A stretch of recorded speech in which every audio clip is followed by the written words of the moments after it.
the heat reached her skin. It was late morning sunlight pouring through tall glass windows, catching every mistake, every tremble of her hand, every reminder that her carefully controlled life had begun to crack. Around her, polished silverware gleamed, laughter floated softly, and success seemed to belong to everyone else in the room.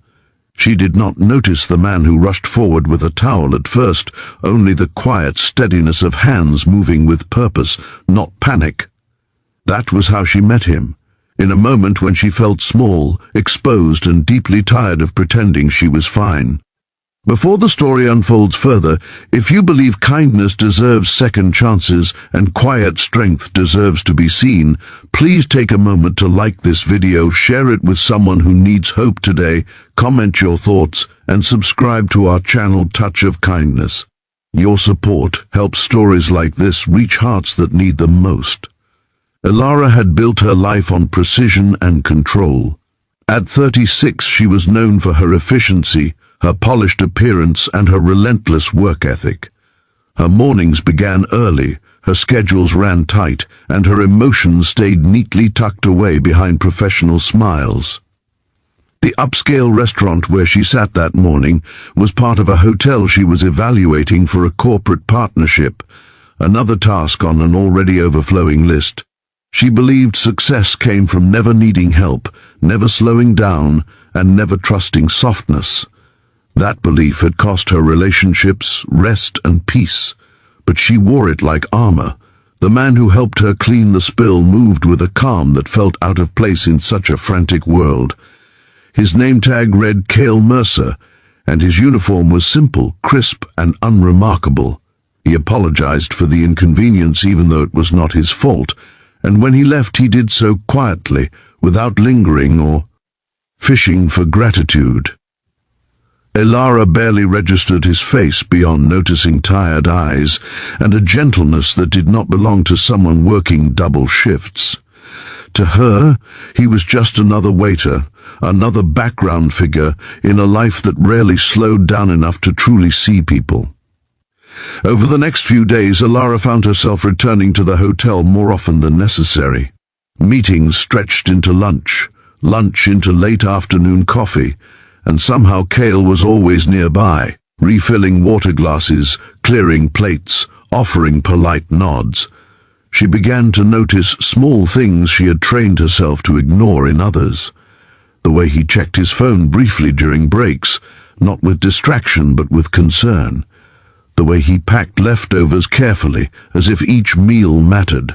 The way his smile appeared more often when children passed through the lobby than when executives did. One afternoon, as sunlight spilled across the marble floors, Elara noticed Cale kneeling near a window during his break, helping a little boy with a broken shoelace. The child could not have been older than 6, with hair that refused to stay combed and eyes full of questions.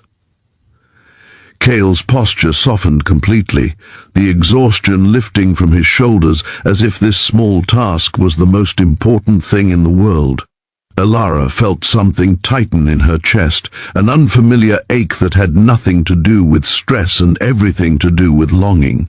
Later that day, she learned through casual observation what Cale never announced. He was a single father. The boy, whose name she would later learn was Rowan, waited quietly after school in a corner of the restaurant with a book or toy, never causing trouble, never demanding attention. Cale balanced trays with one hand and responsibility with the other, his life a careful choreography of survival and love. Elara began to feel ashamed of how easily she had dismissed him, how quickly she had placed him into a category that required no further thought. Elara's own. Challenges were different, but no less heavy. She carried the weight of expectations set long before she understood what they would cost her. Her parents had taught her that worth came from achievement, that vulnerability was weakness, and that love was conditional. She had followed those lessons well, climbing ladders and closing deals, but somewhere along the way she had lost the ability to feel joy without guilt. Watching Cale with Rowan unsettled her because it reminded her of something she had buried, the idea that life could be meaningful without applause. The turning point came on a bright afternoon, when the hotel hosted a community luncheon for underprivileged families.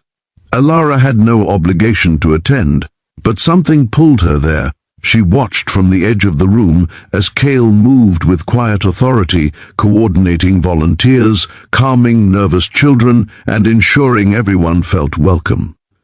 This was not the work of a man merely following instructions. This was leadership born from empathy, confidence rooted in purpose. As the event unfolded, Elara learned that Cale had organized the luncheon himself. He had partnered with local donors, arranged logistics, and even convinced the hotel management to donate space and food. He did it not for recognition, but because he understood hunger, understood what it meant to feel invisible. The revelation shook Elara's carefully constructed worldview. She had spent years believing power came from titles and income, yet here was a man with neither who commanded respect through compassion alone. Elara's life began to shift in subtle but profound ways. She found herself lingering after meetings, offering help instead of rushing off.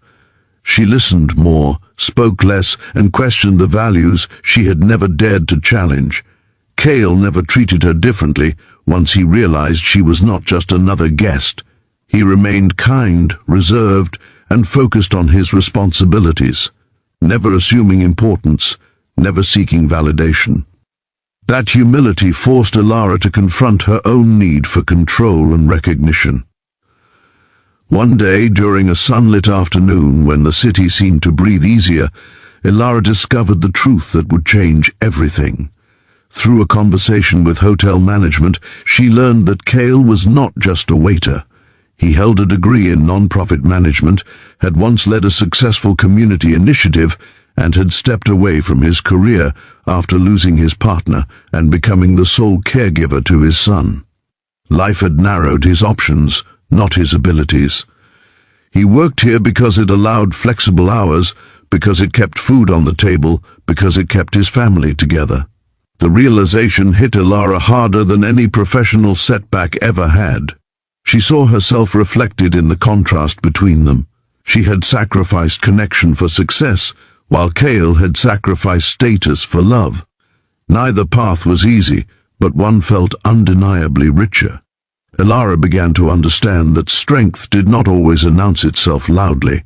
Sometimes it arrived quietly, carrying trays, tying shoelaces, and showing up every single day without complaint.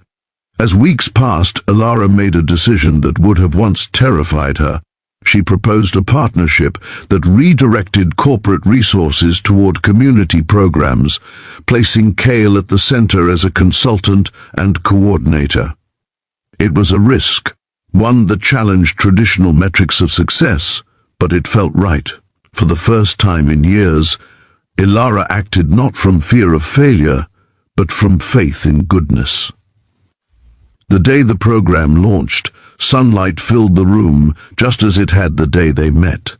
Families gathered, laughter echoed, and hope felt tangible. Cale stood quietly at the back, watching Rowan play with other children, his eyes shining with pride. Elara watched him from across the room, understanding at last how wrong she had been and how grateful she was to be proven wrong. She had thought he was just a waiter because the world had taught her to measure